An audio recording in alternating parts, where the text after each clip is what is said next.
ايه السلام عليكم، مرحبا بكم في الحلقه. هذه نقدروا نسميوها الحلقه الاولى بودكاست بالانجلي. So this is the first time Daba podcast in English with. Claudia, nice to meet you guys. Okay, thank you so much for being here with us in the podcast. Thank you for I'm so having excited me. actually to know more about your journey. Okay, if you wanna just introduce yourself.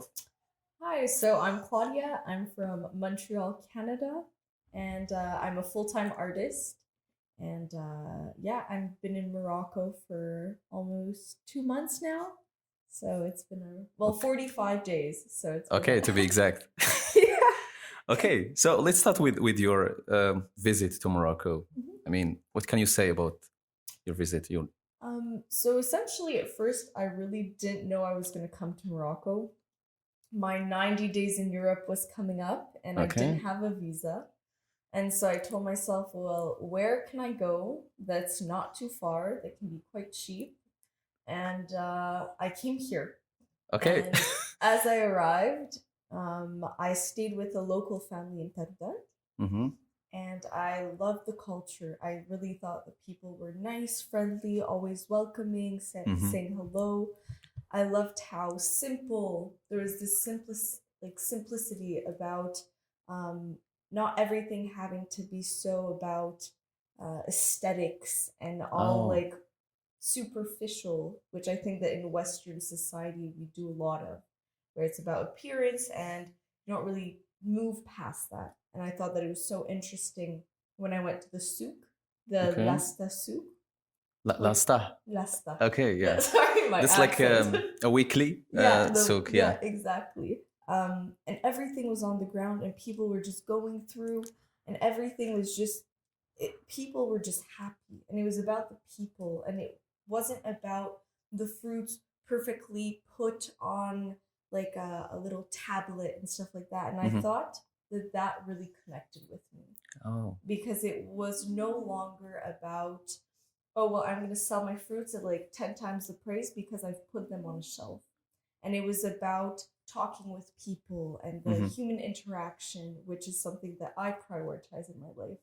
And so it's like an atmosphere is different. Yeah. Like people and all the things. Yeah, definitely. And it's just like people offering you to come get tea. And it's also the lifestyle is not as, like, people aren't as stressed. People, I feel, are have more of a simplicity. Obviously, this is a tourist perspective. But still, you can describe it like more than like we as citizens. Yeah. Like when I was in Canada, if I go in the street on a Tuesday morning, well, in Montreal, everyone's at work. But here you see people, they're shopping. They close their stores by putting a wooden plate on their in front of their shops, and it's like, oh, well, you know what? Like my shop is closed now. And it's just simple, and it's people are like, oh, well, I'll come back. But in Canada or in Montreal or in Western society, if your shop says on the website that it's open, if it's not open, people are going to complain. They're going to put bad reviews. So there's also that kind of pressure of people want it a certain way because they think that time is just, their time is worth money. And it's always associated to the currency of money. And I feel like here it isn't as much about that. It's much more about the currency of people. Okay. Yeah. It's like it's more human. Yeah. We can see it. Yeah. And the people like just don't have like they don't rush, they just wanna like live as simple as they want. Yeah. Okay. And I think this is different even in Morocco, like from a place to place. So definitely city and suburbs and no, definitely. What was like some of the maybe special things you found here, or maybe something happened to you here that seems maybe different or unique that you didn't live in other parts of the world? Well, I think that is like, I was in. This is one of them. This is one of them. But also, just I'm walking in the street, people will offer to help me and say, "Oh, you need to go there. I'll bring you," and they bring me, and they're like, "Oh, come and get tea. Come." And it's just like they make the time. And actually, Moroccan known for hospitality. This kind Oh of yeah, oh hospitality. yeah, They always like amazing. invite you to food and. Oh yeah, I eat 6 meals a day just because people are like, oh come, give me food. So I'm like, oh, I'm no longer hungry, but then it's just like, gotta eat. You gotta eat more. Yeah, that's one thing. I told some of my friends, I was like, here I eat like 4 times more than I do Like back between home. a meal and a meal, there is another meal. You know? Yeah. You're no longer at 3 meals a day. You're at 5. Okay. Like it's just like comes from like their good intention Yeah. to make people feel comfortable here. Yeah, Okay. definitely. You've been to Agadir and also in Taroudant. Yeah, Okay. and I've also been to Tute. Like I've Tute. been around. I went to Anza, mostly Anza, and Taroudant. I also went to Essaouira and Tagazout. But that's pretty much it. I've really been staying in places and getting to know the culture in that place and with the people I'm with.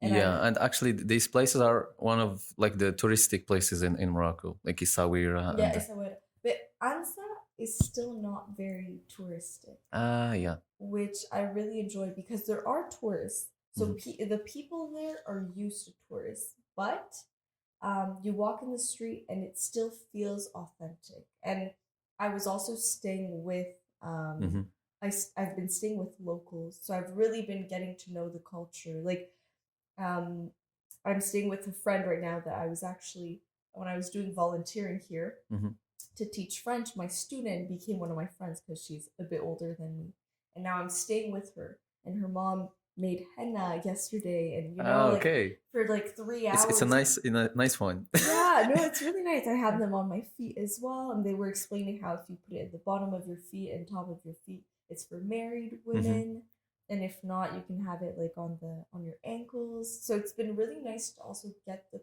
culture, but through locals, and actually being in a household where nobody speaks French except my student. Yeah, so it's a good experience actually. Yeah, it's really nice. And this morning I was making bread with her mother, and like she's out at work, so it's just through gestuals that we start to communicate, and it's really. And you managed to do it. I mean, yeah. they understand. We laugh a lot because we know we don't understand each other, but then with like movement, gesture and stuff. Yeah.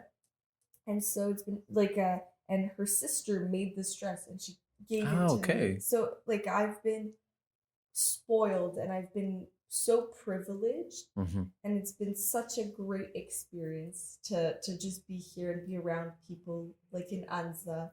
I stayed with locals, and here men often buy things for women, and I went on a day trip with one of the guys, and he was like, "Oh, you're the greatest because I only need to buy you 3 carrots and you're happy." And it's interesting to just get to know how it kind of works here, how men perceive women and how women perceive men, and how there are roles in society that are different than in Western society or back home. So it's really fun to adapt and try to look at the world through a different lens. Yeah, exactly. Because if you didn't like live in a place for a certain time, you will not like get those things you talked about, like the way people, the way like men treat women, and this stuff actually is. And talking about this, can you see like a difference between maybe Canada and Morocco in this side exactly in men and women? Maybe I don't know. Did you get? Yeah, I think that here there are rules that are more set. Women stay at home more, and men go to work. And there's still that aspect of the richer you are, the more chances of getting a wife. And there's also the aspect of I don't know. I think it's very interesting because I feel like just friendships between men and women, they're not as accepted here. Exactly. Yeah. Back home, all my friends are guys. I have a few friends that are girls, but they're mostly guys, just because that's naturally who I surround myself by. and or I end up being in the same environment as them. Yeah, and here, yeah, it's still at some boundaries. Yeah, concerning that. Yeah, and I was something that actually surprised me was when I was in Tarudant and I wanted to go to the gym, and I talked with the guy and he said, "Oh yeah, but you can't go to the gym today. It's not open for women." I was like, "What?" He was like, You don't have something like this there? No, for us, you train at the same time, and women here in Tarudant, it's 3 days a week. So I can't train more than 3 days a week, and it's the you same train more. days. Yeah, I used back home. I would train 5 to 6 days a week. We as men found this problem in some of the, because we also want to maybe train more, and they say like women 3 days and men 3 days. Yeah, but you have it 6 days. In Tarudant, it's 6 days for you guys. It's just that you have longer periods of hours. So women can train for 2 hours, but you have like 4-hour blocks. Yeah. So it's really interesting. And also for us, if you're not married, you can get a hotel with someone. That's not a problem. Yeah. And so there's also those differences of you're not recognized as a couple as if you're not married, but back home many people never get married. Yeah. And so it's really interesting. Also, I know people that wanted to rent Airbnbs, example, and the people that were renting them, they were like, "Oh no, because you should be married." Yeah, you're not married, and one was a foreigner and the other was a local. So that's really, for me, it was very interesting, and yeah, you just get to know different ways of living, and then if you're not okay with it, well, just go. Yeah, and this is actually related to religion. Yeah, that is related to law. Okay, in Morocco. Yeah, but I think things are started to change because now we can see that girls and boys can be in maybe in a context like this together. But before it was even different than this. Okay, so things started to change here, and even in the countries, the region beside Morocco, like Algeria, Tunisia, things started to change. But still, there is a difference between here and Canada. Yeah. But I think there's also in the world, there are plenty of different ways of thinking. And I think that a country is just an environment of a perspective. So it's a place that has a perspective. So me as a foreigner, if I decide to come to Morocco, I must abide to the rules. Exactly. I must recognize that this country has these type of rules, and I'm currently coming into the country, so I need to adapt. Exactly. If I'm not going to accept the way you function here, well, then it's my job not to come, because it's who am I to say, oh well, the way we do it back home, I'm going to implement it here. Yes. And so I think that it's really important that when we travel, if we're not open to new culture, don't go there. Exactly. Because don't go. Yeah. Because the goal is to understand the culture and know things about it, not to change it. Yeah. And talking about this, I know you live in like a different lifestyle. Maybe I want to know more about it. Like, of course. So I actually stopped school after high school. So 17, 18, not sure, 18, I think. And I just realized that I did not want to learn through an institution. Because for me, learning is understanding your creativity. It is understanding how you interact with your environment.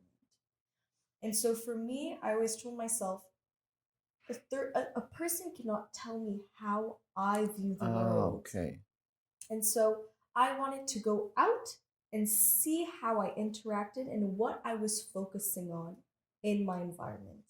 And I told myself the best way to do that is to get to know my own city, but also get to know different ways of living around the world. Okay. And so I started working, obviously. Well, I was working before, but I started working to make more money. And I was working in recruitment, and I realized I don't want to work for a corporate company. And I realized what? a corporate company. Okay. So like a business. Yeah, business. So I realized that's not what I want to do. So I quit my job and I decided, okay, I'm going to be a full-time artist. Let's give it a shot. So I started doing art exhibits, started selling my work, and And before, sorry, just to interrupt, yeah, before like to start in maybe art, yeah. do you have like this talent before, you just discover it after you said you get out of the job? No. So I actually, the way I started art was I got sick. Oh. So for a few years, I was really sports oriented. Mm-hmm. My life was about doing sports, and I was in a sports program in school. Mm-hmm. And one day, in one day, I got really sick. And essentially, afterwards, I could no longer rely on my body. Sometimes I had really bad memory fog. Um, my I had a chronic pain, so I was constantly Oh. in pain, so I couldn't walk a lot of days for Mm-hmm. almost 4 years on and off. I had periods where I could not walk, where I could not think, where I could not speak. So it was that hard. Yeah, yeah. And I've had a lot of concussions, which have had a really big impact also. So it became really hard for me to just communicate with my environment. And for me, art, painting, and drawing was something that wasn't physically super I think your challenging. story, it seems like Frida Yeah, Kahlo. yeah, yeah, She has yeah, the same, yeah, actually. She started like this. yeah, It has, I think, she wasn't even able to stand up, and she was drawing yeah. her face, I Yeah, guess. her own face. Yeah, exactly. I Uh-huh. wasn't drawing my own face though, because um, honestly, I couldn't even draw my own face. I don't even really know what I look like. But um, for me, what was interesting is that it became my way to communicate because I could no longer speak properly. I could Okay. no longer write. Some days I could not think at all. Mm-hmm. So it was the only way I felt as though I had something tangible in my environment. The only way where I was looking and creating something. Mm-hmm. And it gave me purpose. And I also realized I might not be responsible for my illness, but I'm responsible to heal myself. And I'm responsible for that process, which is super enriching. Yeah, Taking responsibility for your life is not exactly. something we should fear. It's something that is fulfilling, and knowing that we can change what we are living. Exactly, yeah. And so art became the way I communicated with myself, the way Mm-hmm. for my subconscious to be able to kind of become like material good. Mm-hmm. And from there, I started introspecting, and I found it really healing. Mm-hmm. And most traumas, emotional traumas, turn into physical traumas. So when you get hurt, um, there's the emotional trauma that comes because if you Exactly, yeah. yeah, Because the physical, it's connected. same, Yeah. same. So if I don't process emotional, like if I don't process anger, it can present itself in my body. Mm-hmm. And that's why women represent 80% of people that have autoimmune disorders, Mm-hmm. which is often because in society we're told you are the caregiver, you make peace, the peacekeeper, and everything like that. So women often oppress their anger, Mm-hmm. and we represent 80% of people with autoimmune disorders, which is crazy. Yeah, a fun fact from yeah. um, so yeah, no. So for me, it was really important to heal myself, and art So the was the start cause of was that. difficult. Yeah, the start was survival. Ah, It was okay. for me. It was really to be able to survive, because without it, I felt like I was nothing. So it was really it was something that kept me going, Mm-hmm. and Yeah. yeah, and yeah, that's kind of how I got into art, and then I realized that that's what I wanted to do with my life. I wanted to create and share my thought process and discover the world, and then be able to share what I've been Yeah. coming up with. So for me, it's been really important to externalize everything. I'm kind of like a Mm-hmm. vessel of energy. So energy comes to me and I release it, and it's biased to everyone I meet. And it's a result of all my social interactions. Okay, so it's a really great thing, and I just want to say that I saw some of your works, and I actually fascinated by the way you draw, and it looks like it's easier for you to just yeah. you know. Yeah. Can you say something about like what you do exactly, like your art? Yeah, so for me, my style really changed. It wasn't always fluid line works. And I think that the reason why it is now so fluid and for me it comes really naturally is because I feel at peace with myself. Ah. And I feel as though I don't need to have really intense or like firm lines because I don't feel as though my energy is being blocked. I feel like the energy that comes to me is just flowing through me. And when I use a pen, it just seems as though my hand is flowing with it. So I'm not actually thinking of, oh, I want to make a line here, I want to do this. So it's like something you're not controlling. It's just maybe subconscious thing. Yeah, well, it now it was really subconscious before where I wasn't, Yeah. I could not think at all. Now it's the movement, it does itself, and as I'm creating, I understand what I'm doing. Yeah. But before it was automatic doing it itself. Now it's the same thing, but I understand what I'm creating. It's like it starts to make sense. Yeah, now. exactly. And it's really nice to see the evolution of my person through my art. And now I think, yeah, that's why I love water. I love everything that's flowing, easygoing, just really letting, trusting life. I think that what this represents, the fact that it's just fluidity, is just believing that life will bring me, or bring us, everyone, what we need if we allow what we get to be enough and just be like, you know what, like this is what I'm getting, how can I make the most of it? And that to me is creativity. When you create, because you're a product of your environment, but you're also the creator of your environment. Okay, it's like you are changing something. You're not like abiding to rules. You know, you just creating your own universe with art.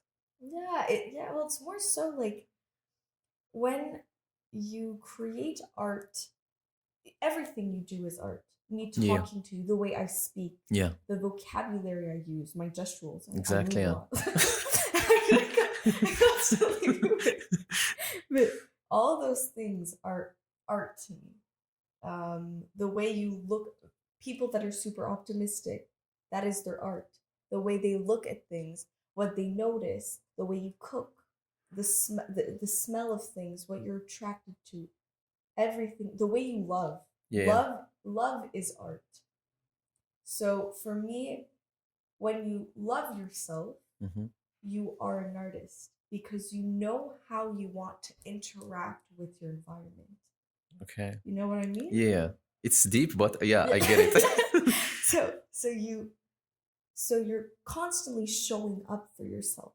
When you're looking around, if you're always focusing on what you dislike, you are feeding yourself pain. Okay. And so if you're focusing on, okay, it's super hot outside today. Yes. But if you're like, oh wow, I'm getting vitamin D because of the sun, you're no longer thinking about, oh, it's so hot, it's intense. So it's the way you perceive life.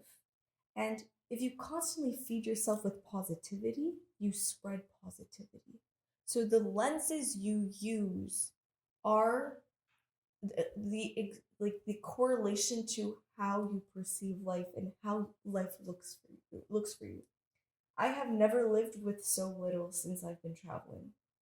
I have a bag that is probably 9 kilos, and I have 3 outfits, and now 4 with this new gown. Jaleba. Yeah, Jaleba. Jaleba. And it's a Moroccan brand, by the way. Jaleba is it's not a it's a type of dress, but it's a brand. Like, I mean, it's like a product that Moroccan now would. Yeah. Beside art, you also like have this style of sports, I guess, or Yeah. and they want you to talk about the work. Yeah. You did one of the your longest work for you. Yeah. Yeah. You want to say something about it? Yeah, sure. So I walked Santiago de Compostela, Hmm. which is a Camino, a walk from. I did the one from Lisbon to Santiago de Compostela, Hmm. and then Finisterre. Hmm. And so it's roughly 750 kilometers that I walked, actually. Yeah. And I only bought a one-way ticket. So I bought my ticket to get there. Hmm. And then I knew I was going to walk, but I didn't really know what I was signing up for. I just knew I was going to go walk. And I get to Lisbon, and I meet a woman, and she had just come back from doing the walk. Yeah. And she was like, "Oh, did you get your passport for it?" And I was like, "I don't even know what I'm doing. I thought I was gonna open Google Maps and start walking." and, then, and then she was like, "Yeah, I know you follow a yellow arrow." And I was like, "Okay, I know nothing about what I came to do." So she was like, "Go to the cathedral. That's where your starting point. They're gonna give you there you can buy a book, and it'll give you every day where you walk to, the Okay. villages where you can stay, stuff like that." And I was like, "Okay, no problem." Go to the cathedral, get my passport, get the book, and I realized I was going to follow yellow arrows. So I started walking, and for me, it was just a way to show up for myself. I was sick for such a long time that you start becoming, you feel super privileged for things that you took for granted, like walking.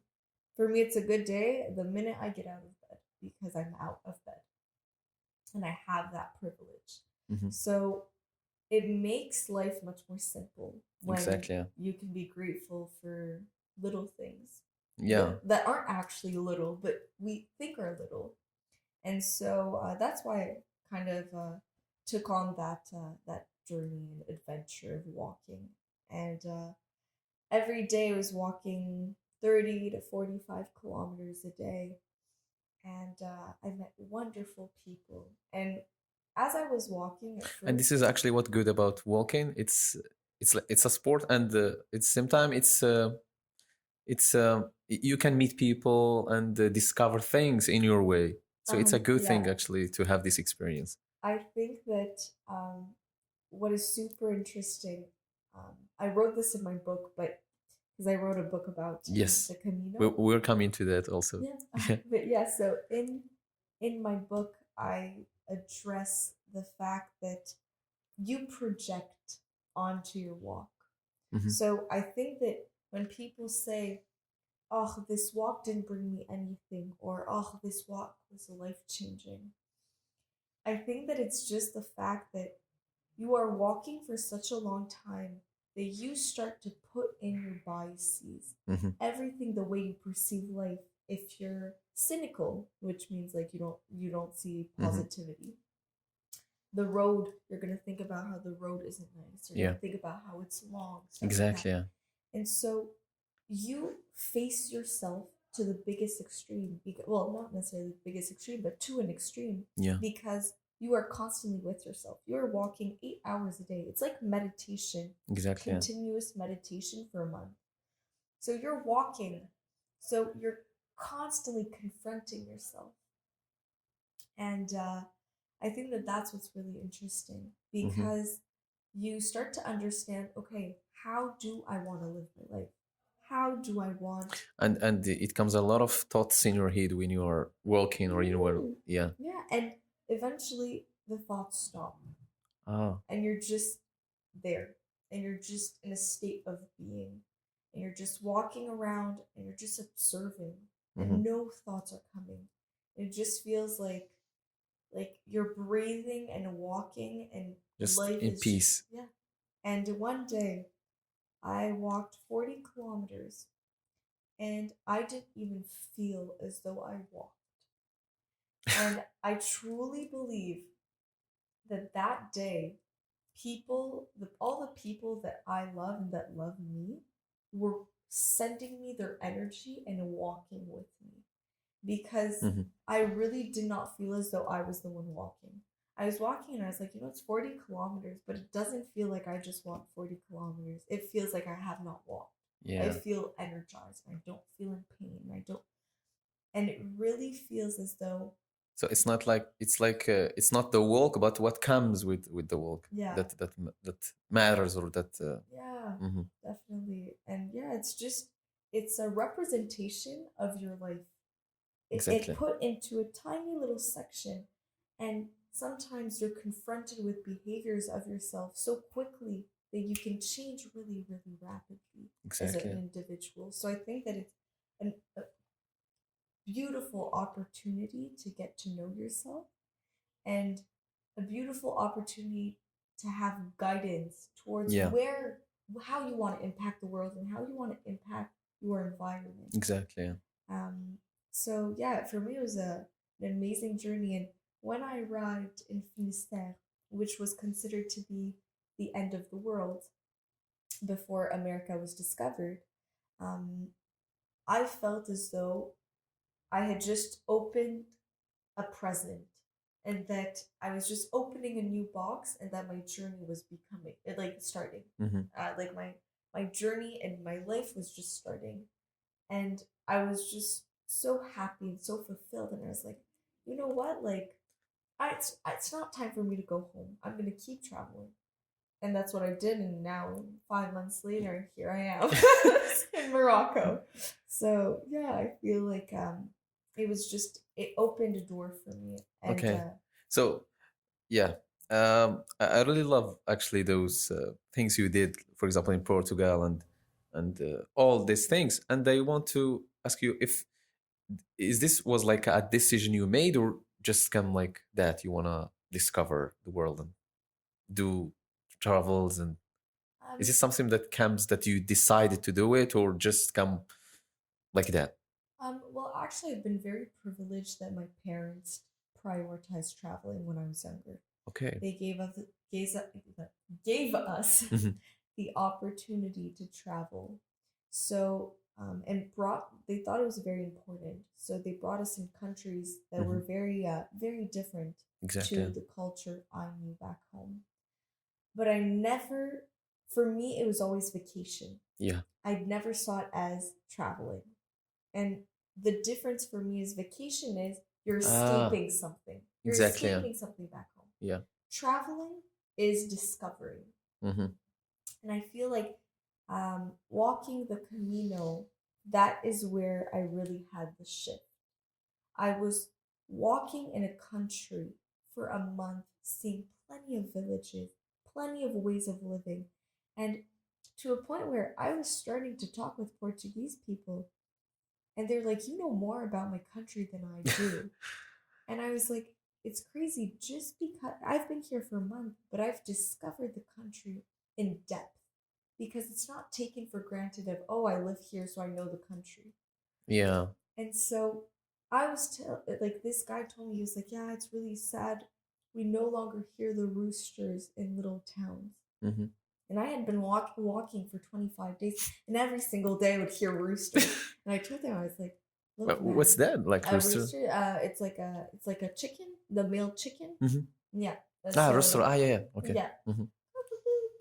That thing. Yeah. I think I'm also not surprised when you say to him, for example, you know the country because the way you were talking about Morocco itself, it's I also noticed that you like you see it in a deep way, you know, Mm. like the culture here and stuff. Like nobody can like talk about it like that, you know. Mm. Uh, I think and this is comes from art, the way you perceive things, as you said it differs from one to another Mhm. because some tourists would come here and spend days and just come back but you want to see roots, okay, Yeah. like the different sides of Morocco. Yeah. Yeah, this is actually good. And yeah, let's talk about your book if you want to. Yeah. And I congratulate you first that Thank you you. published this is your first one, right? First published book. First Yeah. published. It's a good thing actually. Yeah, thank you. Yeah, what can you say about it? So it's about walking Mm-hmm. the 30 something days. I don't know exactly because I got injured during my walk. But essentially, at first, it's more explaining what I would do on a daily basis. Mm-hmm. And then eventually, it kind of becomes more of a philosophical aspect and becomes more philosophy, how I perceive my environment. And it's kind of an introduction to the next book I'm writing Mm-hmm.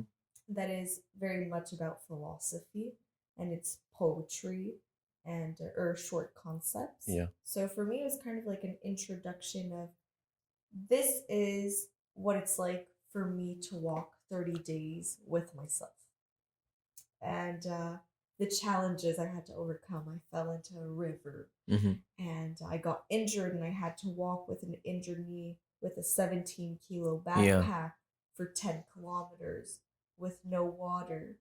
And it was 36 degrees outside. So, plenty of stories like that where I went to the hospital, I did this, that I explained in my book. But it's always how can I learn from this? How can I become greater from this? How can this is an opportunity for me to prove to myself that I am there for myself. Yeah. So it was very much about um, optimism and just having hope that what Yeah. you want, you can achieve. And if there's a will, there's a way. That's a famous saying, and Yes. I really believe in that. When there's a will, there's a way. And so It's also in the song one of this thought this proverb. It's a proverb, right? No. this verse, Yeah, this verse I think yeah, it's in one of the Avicii songs. And there is a way, kind of. I don't know. Yeah. Okay. I don't know, but yeah, possibly. And so, for me, my book is about that, and it's Mm-hmm. about also how I believe Earth has emotions. Oh. And so, the fact that humans are currently are taught not to show up for themselves and not to love themselves and prioritize themselves Mm-hmm. and prioritize a society that doesn't necessarily have their best interest at heart.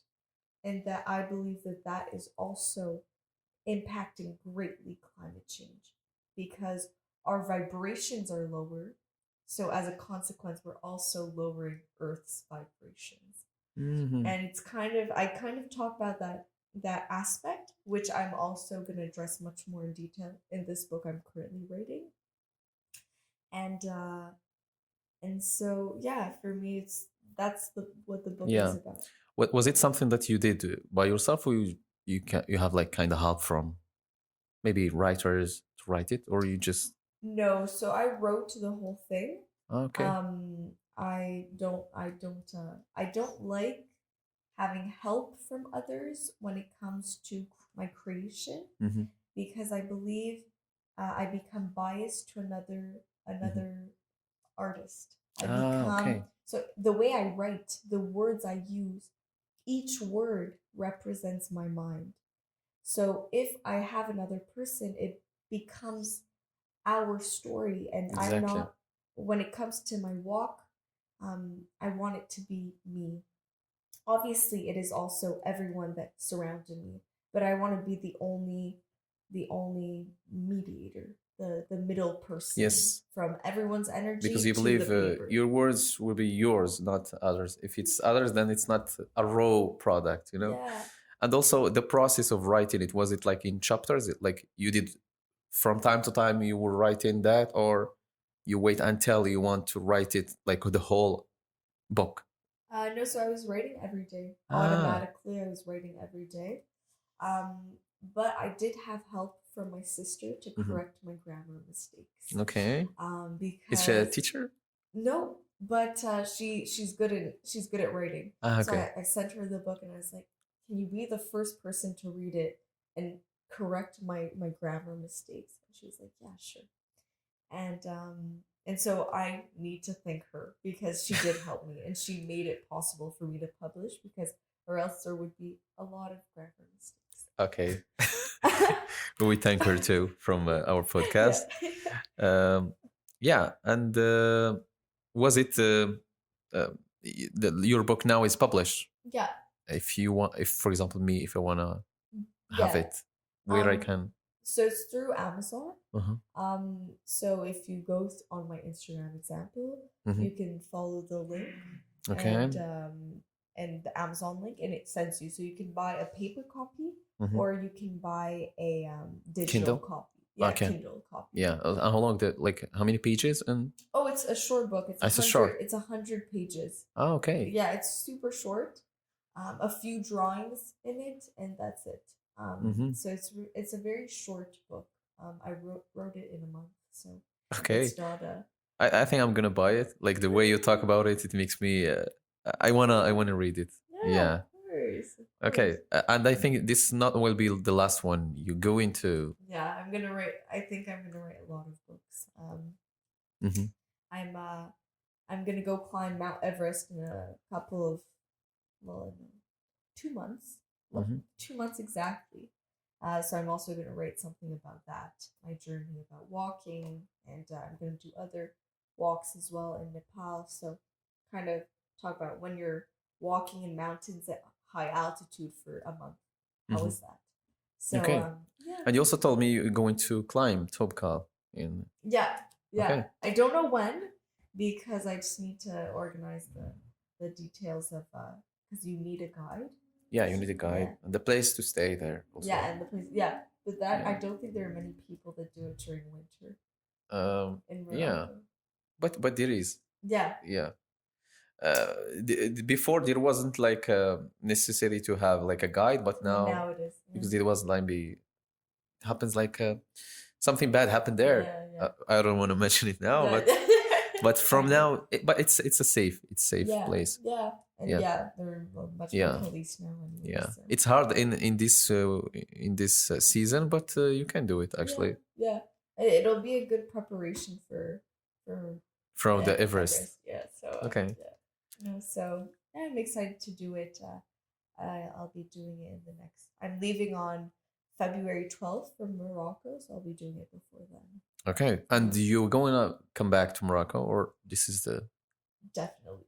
Okay, so you liked Morocco? I loved Morocco. Like when I just the here right now where we're filming this space, it offers people the opportunity to come and to share and to kind of have that open communication and that support, or just the fact that this is an organization that helped with the earthquake, stuff Exactly. like that.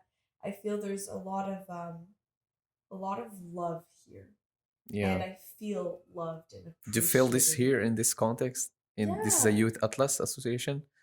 So you saw people come in and go yeah, out. Yeah. yeah. Also, when we were doing last week when we did the circle, Yeah. The English circle. yeah, Yeah. the English circle, I thought it was really great to see plenty of people and how welcoming they were towards me as well. Yeah. Talking to me, saying, "Oh, Claudia, do you want tea? Claudia, are you okay?" And like addressing me, Yeah. making sure that I understood when you would turn back to Arabic, like like somebody would be like, "Did you understand? Are you okay?" And always making sure that I was included. And I really feel that aspect in the culture. The minute I walk in, people thanking me, people offering me, giving gifts. But at the end of the day, I'm a foreigner. Yeah. I have more money than a lot of people. Yeah. And they're still giving me things.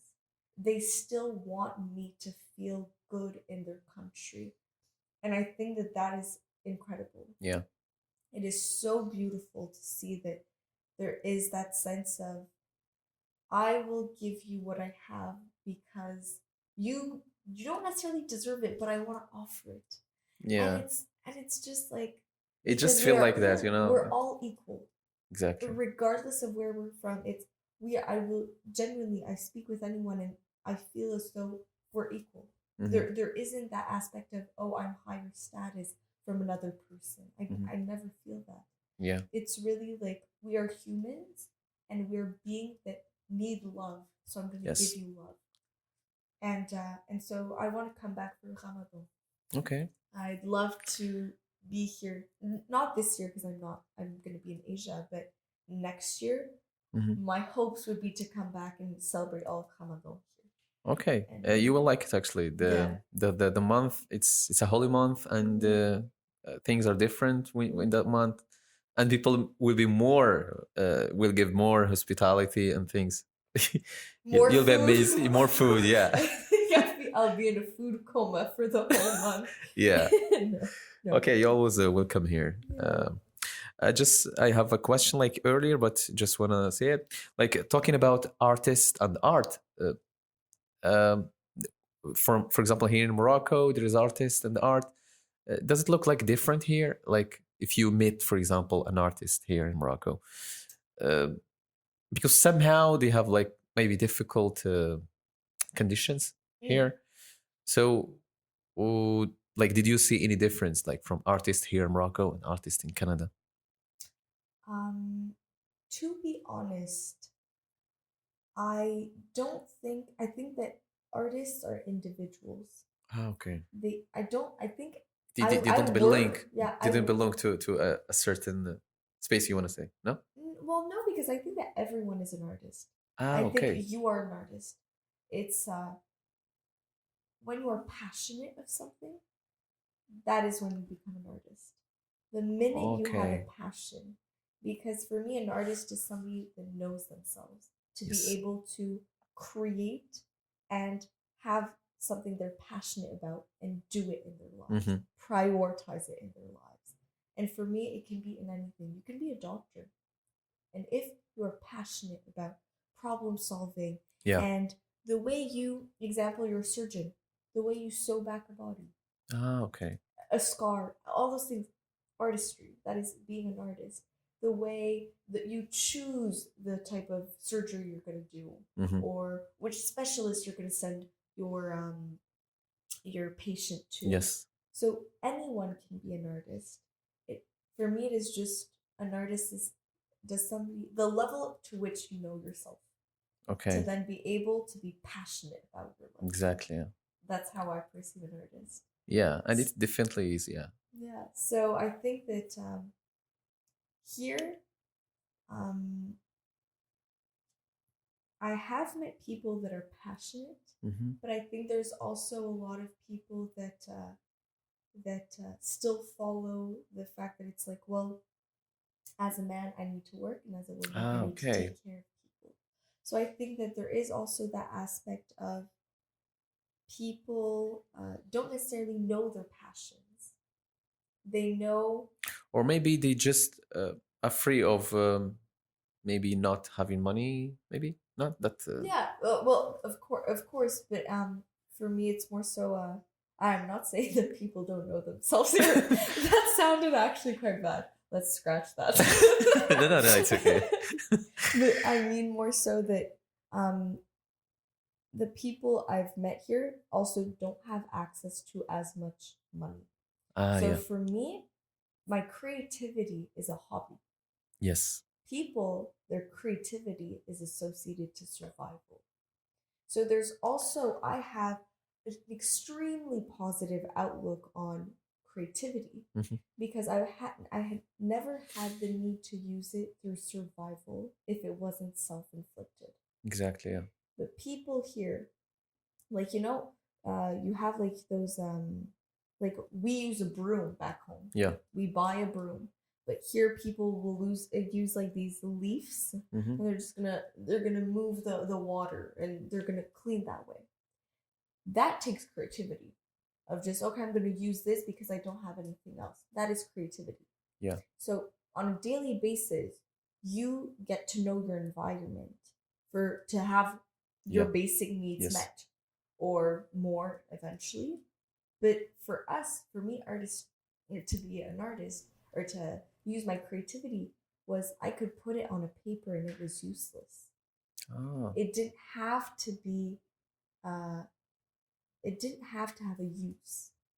It didn't have. I didn't have to have a purpose other than just for me to be able to express myself, release an emotion. So I think that that's where there's a difference. It's in the fact that creativity for me is something that I look super positively, but many people can perceive it as misery. Okay. So yeah, I think that that's probably something that I've noticed, but at the same time, I feel like people here also prioritize their time and are a lot more chill.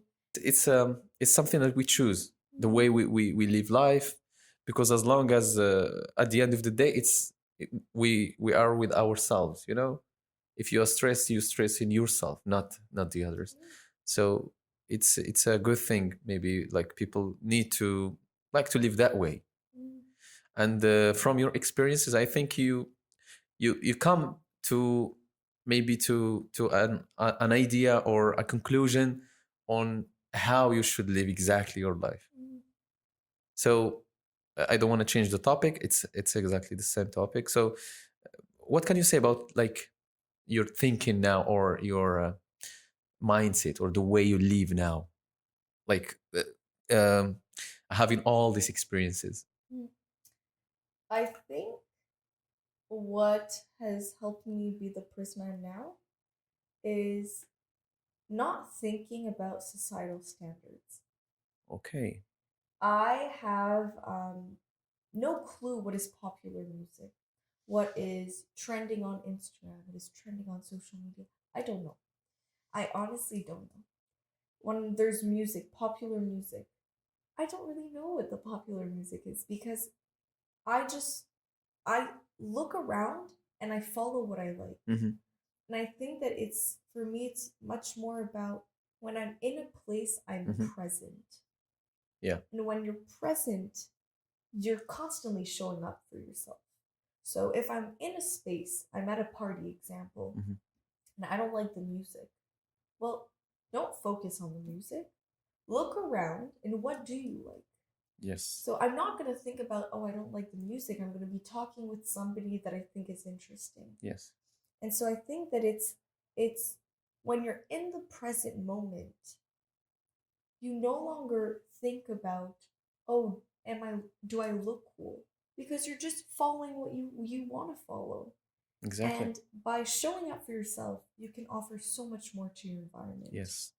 And I think that that for me is what is most important, and that's what I value in my life.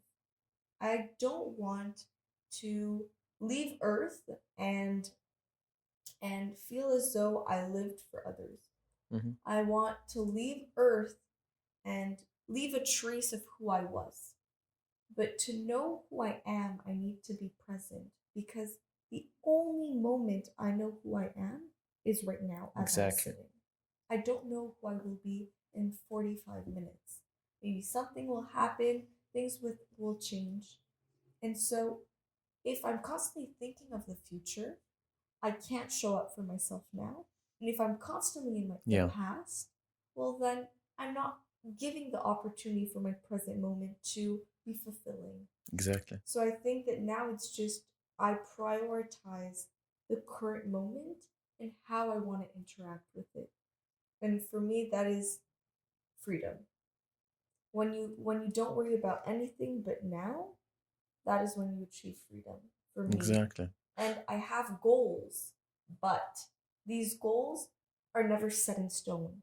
Because if I say this is my goal and I need to achieve it this way, well then if there's Maybe. another opportunity, I might miss Exactly. out. Because in your way to that goal, you may change the whole your whole character, you know, Exactly. and you may choose another thing. Yeah. So that's and to tell yourself, well, I have this goal, and if I don't achieve it, I'm a quitter, is self-sabotaging yourself because you're obliging yourself to do something you don't want to do. Exactly. Yeah. When you could be doing something that can be extremely fulfilling and that you could achieve much more and offer much more. Yeah. So, and this is also it changed my mind too, because one thing that I learned like lately, when you have like a bad day, for example, you talked about maybe sleeping like outside of the house. You think that this will pass, you know.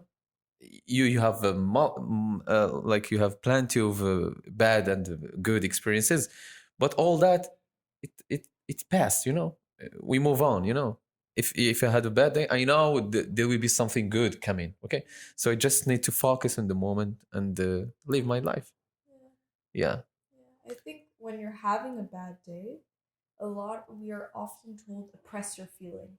Yes. The minute you oppress your feelings, you're capturing that emotion and you're keeping it, you're storing it in your body. So if you're sad and you're having a bad day, either have a good cry, write about it, acknowledge it. Because the minute you acknowledge what you're feeling, you're releasing it. Mm-hmm. And so it's no longer something that you're trapping. Because the minute you trap something, what does it want to do? It wants to escape. So it's just going to grow, grow, grow, grow, grow until it Yeah. explodes. Exactly. Yeah. And then you're super sad, filled with emotions, and you don't know why. But the cause, if you would have taken it in that moment, you would have known, okay, this is how I'm feeling. I'm going to process it, release it, and there you go. It's done with. And so I think that we are incredibly good at capturing emotions because we don't want to disturb others. But it's not disturbing others when you're crying or if you're like, oh, I need to spend time alone, you know? Yes. All those things are just a way for you to then move on and then show up and then be happy again and be able to offer more and to offer yourself more. Exactly. And so I think being present is really a yeah, it's freedom, and that's what I try to Yeah. do. And also, I read a book about like living in the moment. The book of Eckhart Tolle. You know it? Eckhart Tolle. The book called "The Power of Now." I've read Oh, it like my sister read it. Yeah. yeah, like 6 years ago. Yeah, and they had some ideas from it, like the way you should live. They said like the our mind is usually either living in the past or thinking about the future, Future, yeah. and that causes a lot of pain to us. Yeah. So the best way to live your life, maybe happy way, in a happy way, you should focus on the moment, and because that's the real moment, the only things you can feel. moment. Yeah. Yeah. Okay, I think we are about to end the Yeah. podcast, and I want just one last question. I want you to maybe talk about Canada and Morocco. What can you say, like differences? Any difference you can think about? Hmm. There are many differences, but like I said earlier, I think the main difference is the currency we use. Currency? And yeah, what I mean by that is on economical level. Okay. Um, Here, I think there's a lot of trading. Not in the sense like, oh, I give you a banana, you give me a chicken. Like, no. I mean more so in the sense of I'm going to the supermarket and I don't have I'm going to the soup and I don't have the change. Well, then you know me. We know each other. So you will say, oh, pay me later. And, there's that aspect of it's okay. Everything in its time. I don't need it now. Okay. In Canada, we have a really intense uh like we associate like if I do something I need results now. Yes. Everything needs to be fast paced, achieved. It's like quickly. everything is scripted. Oh yeah, everything is like okay, so you bought a banana, okay, now pay me so you can leave so I can pass to the next person. So Okay. it's much more it needs to be efficient and I don't care how it's done. Okay. This is like the I'm saying this in a harsh way. I love Canada. I think it's a great country. Yeah, it's a great country. But I think that there is a lot of that where just with social media is you watch a video, you scroll, you're constantly getting um, like like gratification from and like dopamine rushes by short videos. And I think that that's kind of how I would associate Canada in a way. It's like everyone, you do something, you do an exam, you want your grade the quickest possible. So I feel like that's kind of the way we live in Canada. Okay. It's about how can I benefit from others.